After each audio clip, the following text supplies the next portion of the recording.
हमीरपुर के सांसद अनुराग ठाकुर ने रविवार को बड़सर विधानसभा क्षेत्र में लोगों की जन समस्याओं को सुना है। अनुराग ठाकुर ने अधिकतर समस्याओं का समाधान किया।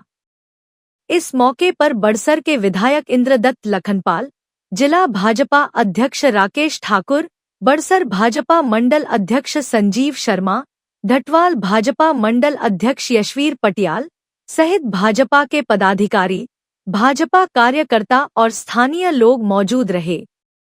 वहीं सांसद अनुराग सिंह ठाकुर ने प्रदेश की कांग्रेस सरकार पर भी जमकर निशाना साधा है।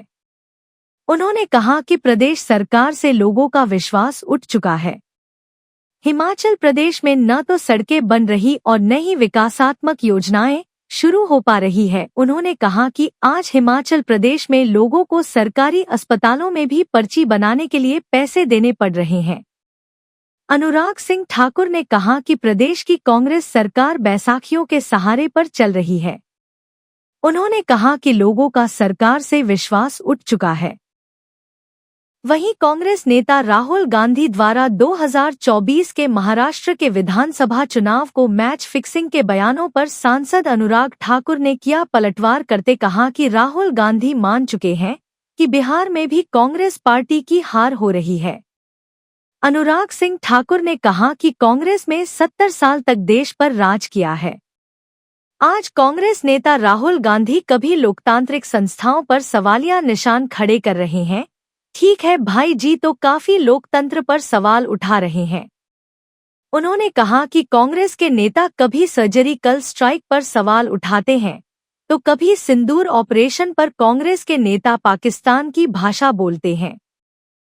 जब 2007 में चीफ मिनिस्टर थे तो 7,000 करोड़ सिर्फ कर्जा था, आज 1 लाख करोड़ से ज़्यादा क्रॉस कर गया। और आपने अभी बोला कि 2 साल में जो सुक्खू सरकार है उसने जो 1 लाख करोड़ से ऊपर चला गया।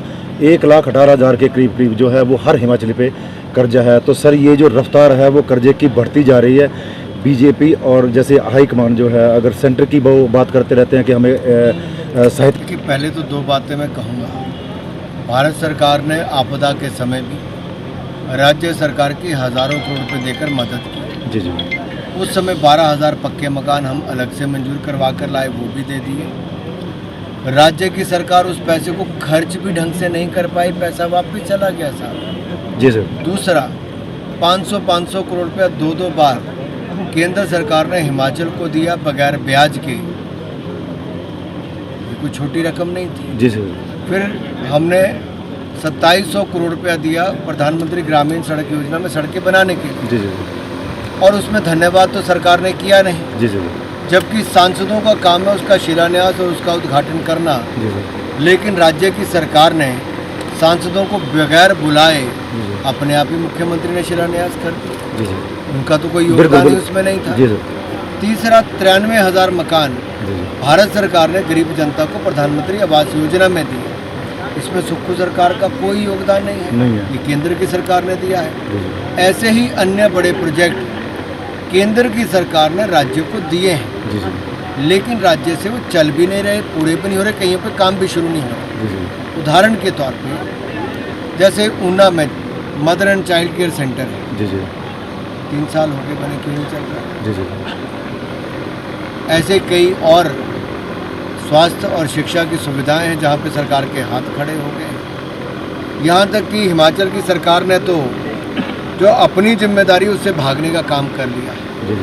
इनके मंत्री ही आपस में लड़ रहे हैं। जी सर। और कह रहे हैं कि हमारे मंत्रालय को तो मुख्यमंत्री जी कोई पैसा नहीं दे रहे। तो अपने आप समझ आता है कि कांग्रेस के अंदर कला है, बहुत तेजी के साथ बढ़ रही है।